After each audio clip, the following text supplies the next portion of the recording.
If someone only knows this BTS, it might be hard for them to believe that their debut looked and sounded like this.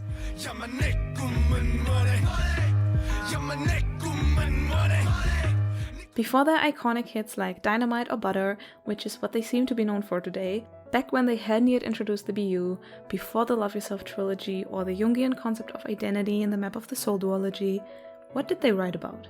Under all the silly chains and glasses and masks, what kind of group were they supposed to be? So grab yourself a snack, make yourself comfortable, and let me take you back to 2010 when the CEO of a little, rather unsuccessful company called Big Hit Entertainment, Pang Si-hyuk, also known as Pang PD, met a young underground rapper. The 15-year-old kid, known in the Korean underground rap scene as Runch, was discovered at an audition by Pang PD's friend, the Korean rapper Sleepy. Pang PD saw so much potential in that young boy that he would not only sign him to his company, but also form a group around him and would make him the leader. Runch eventually chose the stage name Rap Monster and later shortened it to RM. Pang PD's plan was to build a pure hip-hop group, and he decided to scout more rappers.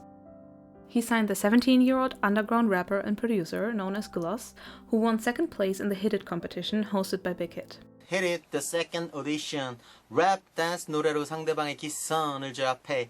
During that time, other rappers trained under Big Hit too, but eventually left the company or, like Supreme Boy, became a producer instead of an idol. From the final lineup that we know and love today, the 16-year-old Chung Ho-seok was to join the team next, even though he had no rapping experience before. But he had been part of a successful dance group called Neuron back in his hometown Gwangju and would become one of the best dancers in the industry. Pang PD eventually changed course and decided to form a more traditional K-pop band instead of a pure hip-hop group, so he signed the 19-year-old Kim Seok-jin, who was studying to become an actor, the 14-year-old Jeon Jungkook, who was approached by multiple K-pop companies to join them, but who ultimately decided to join Big Hit because he was so impressed by RM. 제 뭔가 이 행복은 랩모형부터 시작이었던 것 같아요. 꿈의 시작. 참 고마운 사람이에요, 정말로.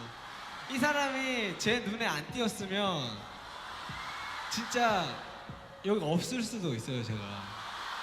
With 3 rappers now and 2 vocalists, the group still needed more singers. Around 2012, high school student Kim Tae-young went to an audition in his hometown Daegu in order to support his friend, but... and V was the one to become part of the team. And finally, in 2012, the last member to join was Park Ji-min, a skilled dancer who studied at the Busan High School of Arts. He, too, moved to Seoul when he was around 16 years old, and so the band, which would become one of the world's most successful groups ever, was complete. Pang PD explained in an interview in 2018 what he had envisioned for this band to be. He wanted them to be both strong and relatable. The question he asked himself before creating them was, what kind of hero is the youth of today looking for? And his answer was, not someone who dogmatically preaches from above. Rather, it seems like they need a hero who can lend them a shoulder to lean on, even without speaking a single word. I didn't want them to be false idols, he explained. I wanted to create a BTS that could become a close friend. And his answer to why BTS are so popular, even internationally, was, I think the subject matter that BTS deals with is universal. And later he added, since we decided that BTS would be singers who told the truth about reality, we said, let's talk about pain, and let's say that instead of just living passively, we should work hard to overcome obstacles. Whether we win or lose, it's having dreams that makes us young. RM himself said the following in an interview in 2017, looking back on their debut. We're just a normal group of boys from humble backgrounds who had a lot of passion and a dream to be famous. We came together with a common dream to write, dance, and produce music that reflects our musical backgrounds as well as our life values of acceptance, vulnerability, and being successful. The role of authenticity also became clear in his answer to the question in what form ARMY influences their music. BTS fans, the ARMY, tell us about their feelings, failures, passions, and struggles all the time. We're often inspired by them because we try to write about how real young people, like the 7 of us, face real-life issues. Most of our music is about how we perceive the world and how we try to persist as normal, average human beings. So our fans inspire us and give us a direction to go as musicians. And of course, their love and support keeps us going. But what are these real-life issues real young people are dealing with? What are those experiences that make up teenage and young adult years? When I thought about those 3 albums of the Skool trilogy, I was looking for the themes that define each of them. and I found that Too Cool for School deals with the concept of confidence. Sometimes this young, reckless overconfidence, sometimes a more mature one, and also the lack thereof. Insecurities that every young person experiences during the process of growing up and finding oneself and one's path in life. Oh Are You Late Too primarily deals with themes of rebellion, mainly against older generations and their worldview, and with anger which fuels the will to change the status quo. And Skool Luv Affair, as the title suggests, revolves around the trials and errors of young love. The immature love of stupid schoolboys, to be precise. But Skool Luv Affair, and really all three of these albums, and truthfully every BTS album to date, also include other topics that showcase their social awareness. During this era of their career, they included a lot of songs which call out socio-economic inequality in Korea, or that generally talk about their Korean identity, which showcases both their pride in their home country as well as the criticism of things that need to be improved upon. We're now going to progress to some steps which are a bit more difficult. Ready, set, and begin. We tell our story on behalf of those in their 10s and 20s, says RM in the intro track to this album, which already tells us everything we need to know about the purpose of it. Just like Pang Bidi explained in the aforementioned interview, they are the shoulder the youth can lean on by being a voice for them. And even more than a shoulder or voice, they are a bulletproof shield, formed by young people for young people. As their name suggests, Bangtanso년단, as most of you will know already, translates to Bulletproof Boy Scouts. They are the protector of those in their 10s and 20s. The sample in that intro is from a dance instructor of the 1950s, and it's the same that opens the intro track Go of Epic High's debut album. I don't think that's a coincidence, and it shows with whom BTS wanted to be associated in the industry.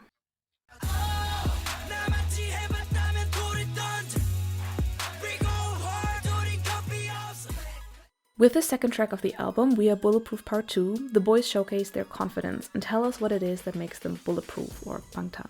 It's their hard training. They make sure to differentiate themselves from other artists they think are inferior, and they promise the public who used to look down on them that they will prove themselves. Even though this was their debut album, they already bring the confidence that is often expected of rappers in the hip-hop world. They were trying so hard to be respected, which is kind of amusing looking back. All this talk about how successful they are, they had no idea what would be really waiting for them. But the things that make them successful, their talents and qualities, are already there in this song as well, and maybe that's the reason they could be so sure about their future success. Suga's rapping skills are supreme, the vocal line shines during their parts, Jimin during the chorus of the song especially, and RM already proves his skills as a word connoisseur when he plays around with the English language. Hyungs, who are only full of their hip-hop pride, told me it's impossible, but look carefully at me, placing a period on impossible, I'm possible. Jungkook's part is of course especially iconic. International playboy. He uses a wordplay of his name Jungkook and the Korean word for nationwide or the entire country, which is Jungkook. In case you're wondering why this song on their debut album is called We Are Bulletproof Part 2, the first one was released even before their debut. It's exactly what you'd think it would be, a lot of overly confident shouting, as well as Yoongi's rap from August D, which hits really hard.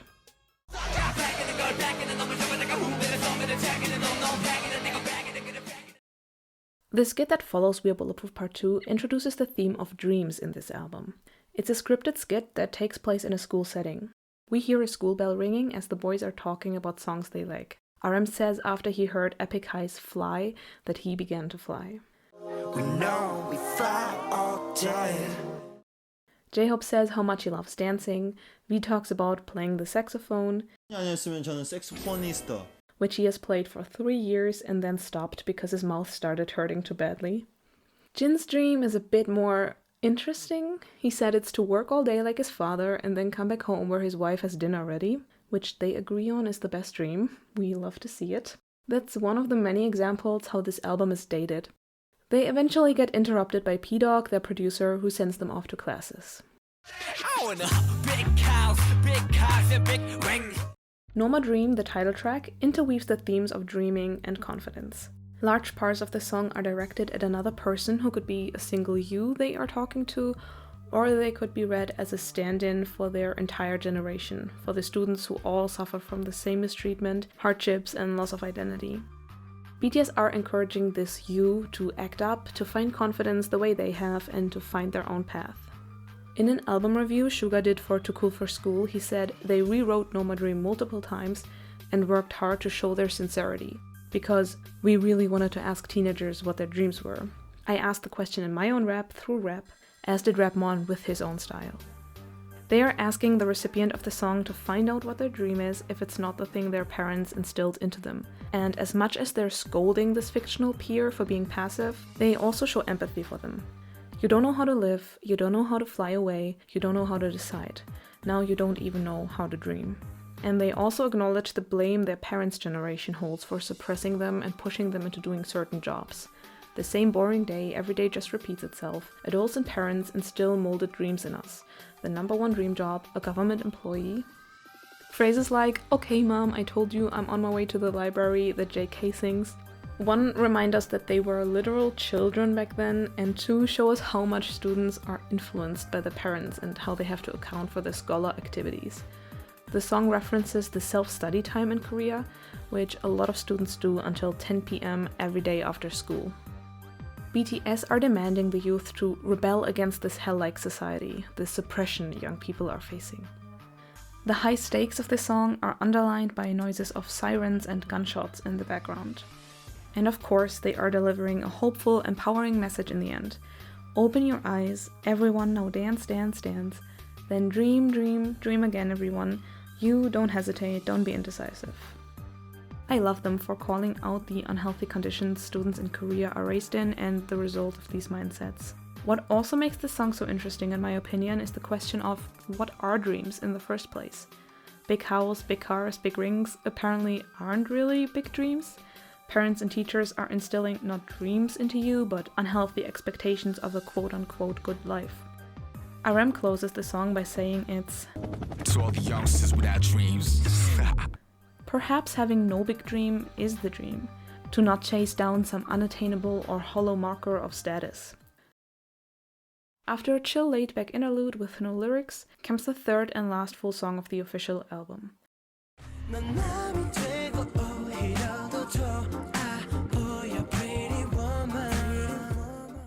This is less hip-hop inspired than it is an R&B song, and it showcases more melodic and chill raps by the rap line.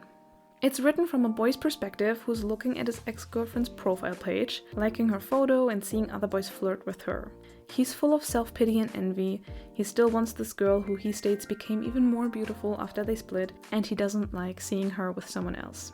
The boy is doubting himself but trying to cover up his insecurities, which ties in with the album's themes of confidence or the lack thereof, while it's also introducing the idea of young love that becomes more important later on in the album trilogy.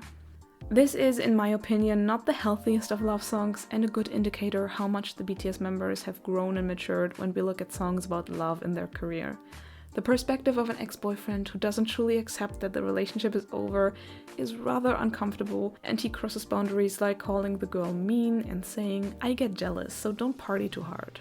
But it still has its very relatable moments, like the lyric, "It feels like I'm the loser if I call or text you on Kakao Talk, but if I don't do anything, it feels like you won't even care about me." The themes of liking posts and social media in general ties in with the entire Skool trilogy's ode to internet culture, especially of the early 2010s. The album titles themselves make use of the abbreviations that came around with those older phones where you had to press one key multiple times in order to type the letter you wanted, which is why you wanted to limit the amount of letters you had to use. The official album ends with outro Circle Room Cypher, where the 7 of them are freestyle rapping on a beat, one after the other, being boastful and funny, also roasting each other and showing off their boyish, fun behavior. There are 2 remaining songs which are only found on the physical album. Track 8 is called On the Start Line, or also Talk, and it's another skit in which RM is talking over a melancholic piano melody. He shares his thoughts about being a trainee and how this transition period has ended now.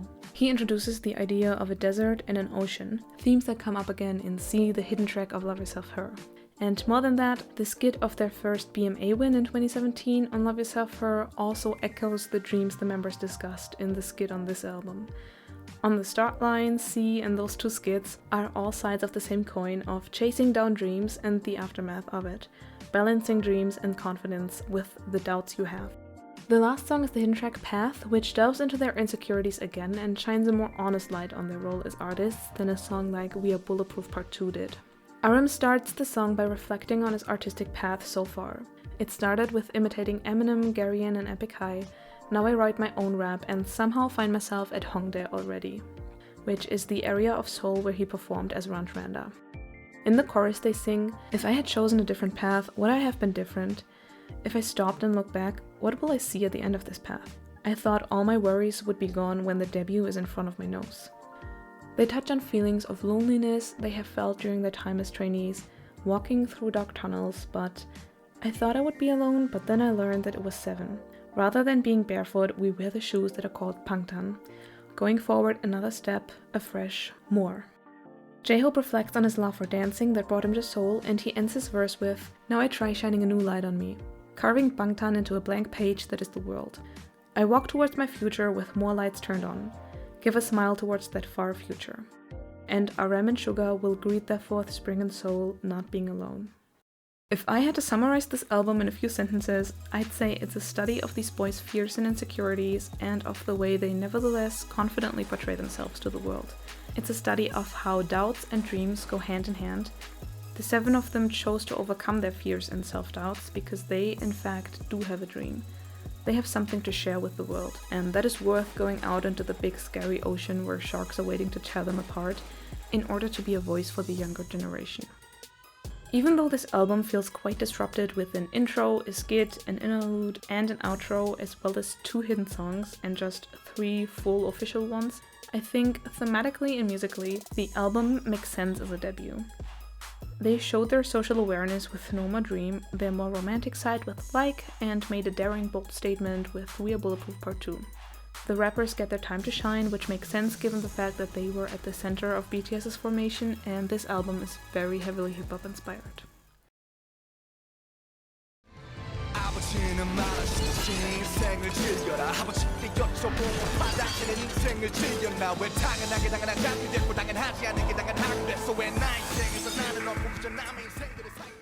The intro song gives a very good feel for what this album is going to be. More dramatic, epic, more grandiose, more rebellious, and it continues the theme of the previous album, in particular of No More Dream, saying we should live our life, not any other's life. The music swells dramatically as RM says that we only live once and we should live our life to the fullest so that we don't regret anything one day. The repeated noise reminds the listener of an alarm of sirens going off at the scene of a catastrophe.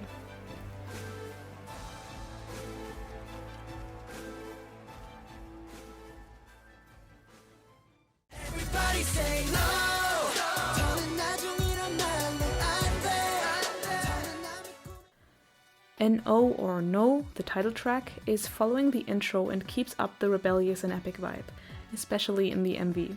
It discusses the academic pressure Korean students have to face in a more direct way than No More Dream did. The music video for No depicts a revolt in a classroom. The teachers and adults are the literal perpetrators and jailers of the students who are played by BTS. The line that gets repeated throughout the entire song stands in direct relation to the previous title track. "A good house, a good car, will these things bring happiness?" asks RM.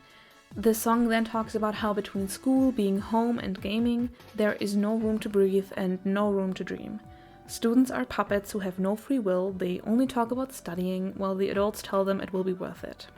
The members state that there are countless of other young people just like them who all suffer in the same way, being drilled to become number one, even having to step on their close friends.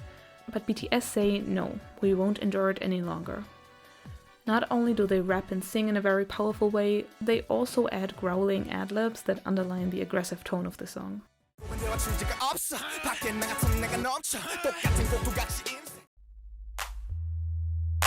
We On is the 3rd track, one for the haters. But in contrast to the 2 previous tracks, it's more low-key and they rap and sing in a more relaxed, soft way. As if they weren't faced by the critics enough to be shouting at them, but instead self-assured and confident.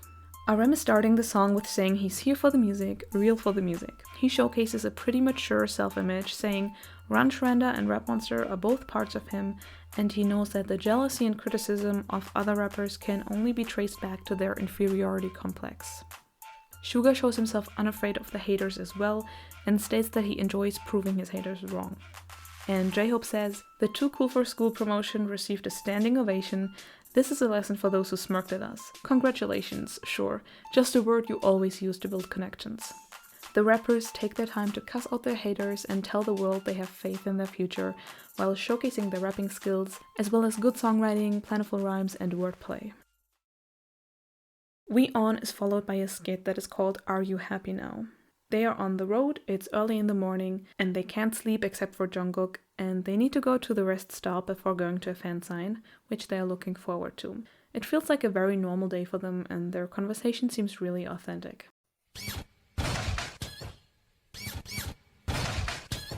Track 5 is If I Ruled the World, which is basically one long answer to the titular question. The production reflects the cheeky attitude of the song. It exudes strong teenage boys in the early 2010s vibes. The 7 of them would probably give very different answers now if you asked them what they would do if they ruled the world, because the answers in the song, even though I don't think they were meant to be taken too seriously, are still full of uncomfortable heteronormativity, misogyny, immaturity, ignorance, and cultural appropriation. The worst line, in my opinion, is Suga saying he would become the Kim Jong-un of the hip-hop scene and censor any other music than theirs if he ruled the world. At least they're self-aware, calling it a naive or childish song that doesn't even make sense. And hey, if you don't know what they're saying, it's a fun song, but to be honest, since looking up the lyrics, I couldn't enjoy it in the same way.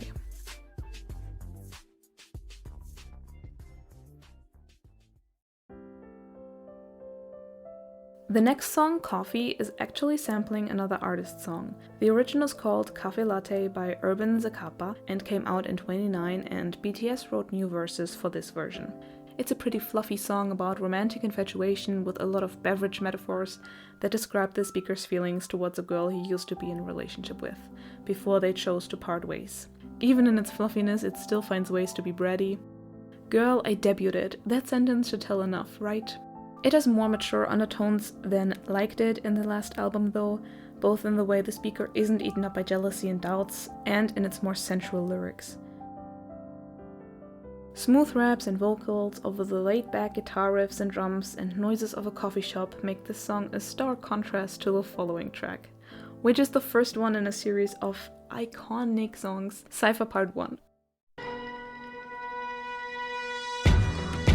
It obviously speaks to the haters and further establishes the BTS rap line as quote-unquote real rappers who understand their craft.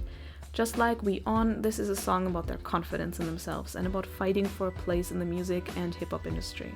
This song also finds ways to pick up the album's theme of rebellion and new ages coming around when RM is calling himself the Spear of Cassius, which is known for the assassination of Julius Caesar, the incident in ancient Rome that brought forth the start of a new era.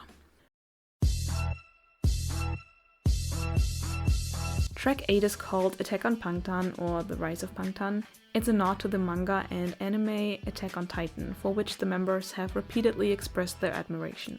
It's an anthemic song, and once again it's about confidence and painting themselves as a force to be reckoned with by exuding manliness and fearlessness. Through all of it, it has a fun and ironic undertone. They are also very sweetly talking to their fans. The moment I go on stage, I feel your cheers. Please stay there forever like that, because even if I die like this, I don't regret it. In the next song, Paldo Kangsan, or Satori Rap, the members rap in different Korean dialects and jokingly argue which one is the best. From Seoul, Gangwon to Gyeongsangdo, Chungcheongdo to Jeollado, tell them that we have come. We're freaking cool. I recommend a video by DKDKTV to truly understand its meaning and play with the language. The article by Do Set Bangtan is also amazing. The rap line wrote this song before debut, and they re-recorded it for the second album. It's a perfect example how BTS implement their Korean identity in their music, as well as their more fun, youthful energy that's so infectious, especially in Suga's and J-Hope's verses that are full of fun ad-libs. Side note, but Suga references the Hwarangs, which I personally got to know through V's appearance in the K-drama of the same name. It's also worth noting that while BTS antagonized the older generations in earlier songs, they now invite them to celebrate with them. In the end, their fight over who speaks the best dialect is ended by RM, and he sends a message of unification. Why keep fighting? In the end, it's all Korean. Look up, we're all looking at the same sky. Even though it's a bit cringy, we're all awesome. We can all communicate, right? From Munsan to Marado. The final song of the album is Outro Love in School, a chill send-off that stands in contrast to the more dramatic intro to the album. The title is foreshadowing the album that would follow it, while the song itself also references a lot of their songs from this record and the previous one, namely Norma Dream and No, Coffee and If I Ruled the World. All in all, Oh Are You Late Too feels more grandiose and epic than Too Cool for School. Thematically, it's very similar to its predecessor, with songs that are meant to prove their skills as rappers and their confidence in themselves, cringy love songs, and tracks like the skits that showcase their down-to-earth, boyish, fun behavior. Sonically, I'd say it flows nicer than Too Cool for School. The skit-to-song ratio is better, and the album doesn't get interrupted by any uninteresting interlude. 뭔데? 방탄스타일. 해봐. 해봐? Let's go. You give me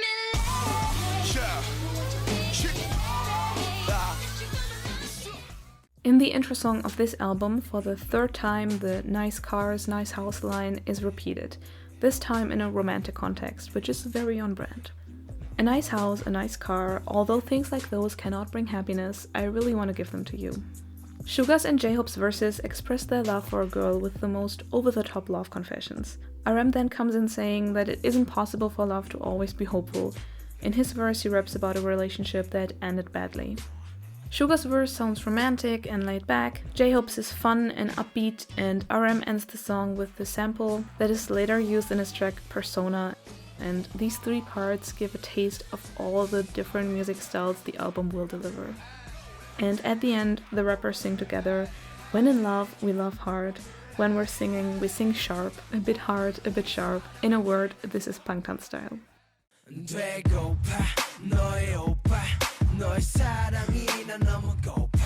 Boy in Love, the title track, is the very obvious continuation of this passionate love theme. They sing, why do I bother to care about you? You make me a grown-up child. And this song really is childish and immature. This entire dynamic that the speaker is describing, as well as the things that he says about the girl, yet again. I guess what's interesting is how the song jumps between nervousness and insecurities, like the line, what is this? I'm just the dust in front of you. I got anxious and angsty. And overly confident phrases such as, I wanna be your lover, I'll have you for sure, wait and see. If you lose a guy like me, you'll regret it. It again showcases how close outward confidence and insecurities can be. The production and their vocal performance, however, doesn't speak of insecurity. It's loud and aggressive and breathy. And a bop, for sure, with more rock influences than the previous title tracks. The following skit, which is titled Soulmate, is a recording of the members as they talk about what they, very ironically, should record for the skit of this album. And they briefly talk about their ideal type when Pang PD comes in asking what they're doing, and they decide in the end to just use that recording as the skit. Next in the track list is Where You From, in which the speaker is talking to a girl, making really pushy compliments, asking her where she's from, what her name is, and then of course getting riled up because she says she likes someone else. He is infatuated with her from the get-go and wants to know more about her. How immature it is wonderfully shown in this line. You're a cool girl, I'm also pretty cool, we're meant to fall in love, yeah, I'm falling in love. The more interesting thing about this song is the fact that the boys are speaking in dialects again and also reference different areas they come from, just as they did in Paldokangsan. And at the end of the song, they come to the conclusion that no matter where you're from, everyone's alike and can fall in love with each other.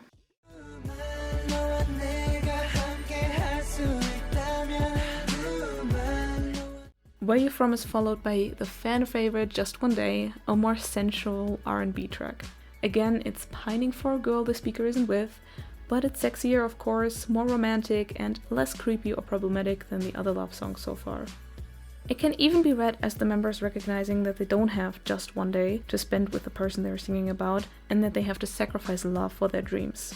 Suga wrote the song while he was in a hospital, and it was later finalized by RM and J-Hope. It's a B-side track, but it got a music video and choreography which are iconic too, But not as iconic as the alternative dance practice video that was cut a million times because Tate didn't stop laughing. I love that video so much. Tomorrow is where the album shifts. It's not about, from a female perspective, rather uncomfortable confessions of love, but societal issues. BTS sing about the ever so similar days they have to live through. 24/7, every moment always repeats itself. Jobless 20-somethings are afraid of tomorrow. Even if I scream out of frustration, it only gets echoed in the empty sky. That tomorrow will be somewhat different from today, I'm begging. The distorted vocals in the pre-chorus create the image of being stuck or drowned, which fits the hopeless situation the song portrays. In the chorus, they encourage the youth to follow their dream and to run forward even if they crash and collapse. The chorus speaks of a sunrise that will eventually come around. Because the dawn right before the sunrise is the darkest, you in the future should never forget yourself of now. And the end of the song also becomes more hopeful. Tomorrow, keep walking, we're still too young to stop. Open the door, we're seeing too many things to close it. Next is Cypher Part 2 by the rap line only. Just as the first one, this one is targeted at the people who hate on them and who ridicule them for being idol rappers. They want to prove a point. And they do. The verses in this are fire, if I do say so myself, and the writing and wordplay is immaculate. Too much for me to talk about here, but again, please check out Dulcet Pangtan's blog for this.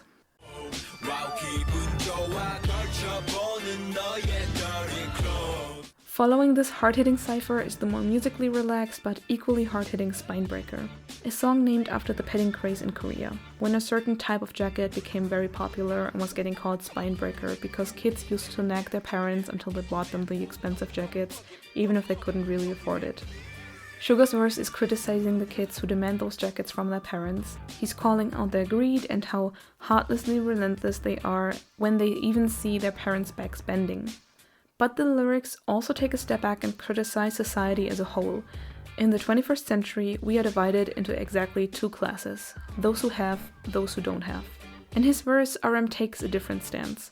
He puts on the role of one of those kids that were just criticized by the first verse, saying, "It's none of your business what I wear.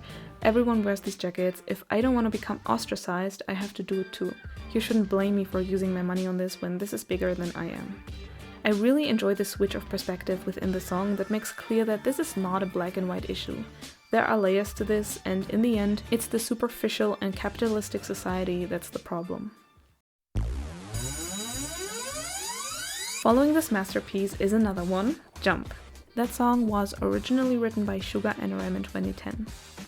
The school bell that can be heard at the beginning is a callback to the theme of the entire trilogy, but it also reminds me of school ending, like the last bell that ends the school day or even a school year, which would fit since this is the last album in the trilogy and the second to last song. So in a way, school is literally ending. In the chorus, they are calling out to all the dreamers and tell them to put their hands up, to throw their worries away and to jump with them. Throughout the entire song, this togetherness of all the young people becomes very clear. There's a sense of unity that they evoke. But the song isn't so much about societal issues as it is about BTS reflecting on their career and their stance in the world. Suga opens the song by speaking of his childhood heroes and that he dreamed of becoming a hero when he grew up. And later in the song he says, "It's different from what you've dreamed of when you were little, but we have met, we're heroes, rappers in training. Now jump to the stage, we are the new generation heroes." RM encourages the listener to go back a few years and to feel the joy of jumping on a trampoline again. He speaks of the innocent dreams and the joy that young people have, which can be connected to a later part where the trampoline has turned into the stage that they now jump on and have fun on. And of course, there is the iconic part that makes every international army fluent in Korean.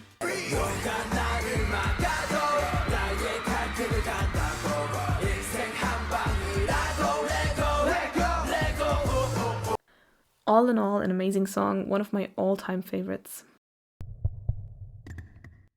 Outro Propose is another love song, in line with the theme and title of this album. The speaker is confessing his love, saying all he wants is giving his all to this girl, asking her to hold his hand when tomorrow arrives. With its minimal production and chill drums, it's a relaxing send-off and a good closing song for this album in my opinion. On the special edition of this album, there are 2 new tracks. The first one is Miss Right, which is another song about being in love. This time the speaker seems to finally be in a relationship. The song still feels pretty unrealistic and is full of inappropriate lines if you ask me. And the other track is the Like Slow Jam remix, which makes that song even sexier. And it makes sense that it was added to this album because of the pining and cringy love confessions we get in both. I feel like this album executes the school theme pretty perfectly. Crushes and being in love are a big part of the school experiences of many students, so is holding one's ground on the social playing field.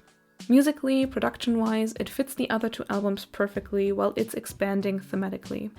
The tracklist flows nicely and it's overall the best album out of the 3 in my opinion and already showcases their growth over the first months of their career.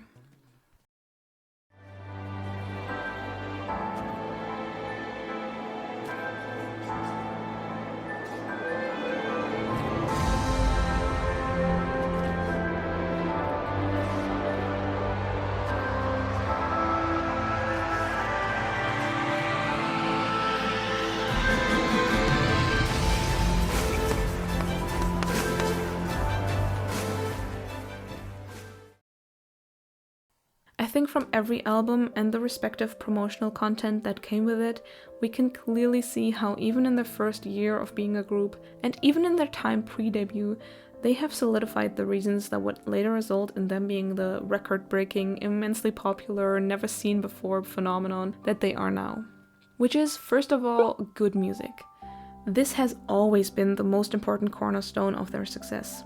Their music became more polished later on in some regards, mostly in their lyrics, but you can't tell me that songs like Jump, Cypher Part 2, Boy in Love, We Are Bulletproof Part 2, Paldokang's Sun, or Just One Day aren't masterpieces. Their talent as rappers, songwriters, producers, and singers has always been present, and so have their skills as dancers and performers. I think their choreographies and interesting performances have played a huge part in their appeal as well. Also, it's so interesting how these mini-albums by them have 8 to 10 tracks, and a lot of groups nowadays release mini-albums with maybe 3 new songs and 1 acoustic or instrumental version of an older song and call it a day. I really appreciate the work and care that BTS put into their albums. They are thought through bodies of work that are made with a clear purpose in mind and that are both musically and lyrically coherent. During all of it, they have been involved in the artistic process. Granted, early on in their career it was almost exclusively the rap line. The 3 of them have always heavily participated in the making of their albums, and this feeling of authenticity is another crucial aspect of their identity as a group. And side note, apart from the rappers, the only producers who were involved in the Skool trilogy were in-house big producers, who would be part of their discography later on as well. Pang PD, P-Dog, Supreme Boy, and Slow Rabbit. To keep the circle of creatives involved very small was a smart move in my opinion. The album feels sonically coherent, and BTS were able to establish a certain sound that was recognizable to them. Artistic liberty also means seeing authentic growth. I love that we get to see how much they've matured over the years, even if that means that their debut albums are in parts problematic and immature, and artistically not as polished as later works. I don't want to diminish the problematic aspect of these albums, but I still really appreciate the growth that we see. I think that as an artist you have to start somewhere, knowing fully well that the first times you create something it's not going to be as great as later works. I appreciate Big Hit for letting them grow authentically and for letting them put their personal stamp on these albums, even if it is a somewhat problematic stamp at times. I hope you know what I mean. I actually think some members were limited at the beginning as to how to present themselves to the public. For example, Jin has talked about this before, but nevertheless their fun dynamic with each other, their humor and crackhead energy drew a lot of people to them. They were able to translate their energy into their albums as well, with their skits and banter in intro songs for example. Their friendship and relationships to one another have always been a reason why fans fell in love with them. BTS have never been afraid to speak out about social issues, and especially in the first albums, they really did not hold back. They truly executed what Bang PD had planned for them. They became a voice for the youth. They spoke out about struggles most people were silent on. In the Skool trilogy, BTS achieved to both showcase their pride in being Korean and still call out things that went wrong. Today, I appreciate these songs about the government or economic struggles even more because we will never get to see anything like it again. BTS are multimillionaires now, have served as special envoys for the president of Korea. They lost the privilege to speak out about the small people's economic problems and are too much considered the pride of Korea and the representatives of the country as that they could speak ill about it. But even with growing success and growing bank accounts, they kept being socially aware. They never stopped speaking from the heart and to shed light on people's struggles. Not economic struggles anymore, but mental health, how we treat each other, and so on. That ties in with the aforementioned aspects, but what they decided to sing about has always resonated with their target audience, and even with people far older. Their subject matter is universal and people can relate to what they write about. They have always put huge emphasis on their fanbase and honored them from the very beginning. That, plus the fact that they had a hard time in the Korean music industry for the first few years and that it was ARMY they could always count on, made the bond we have with them so strong as it is today. I could write multiple videos about the relationship between ARMYs and BTS. The love songs make it clear that they were lacking a more female perspective back then, but again, they educated themselves on the topic of misogyny, and they never gave the impression that they were uncomfortable with having a predominantly female fandom.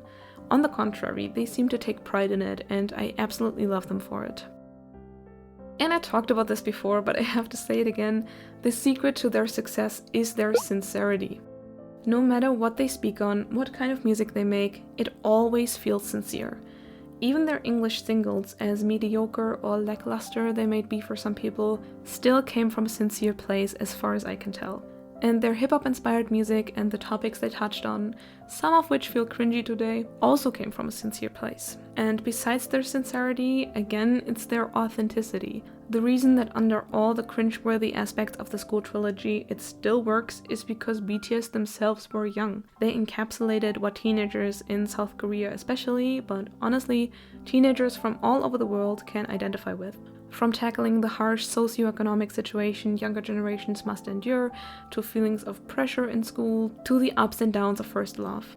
I don't like some of the things they say in these songs, but they sure feel authentic to what teenage boys in the early 2010s must have been like.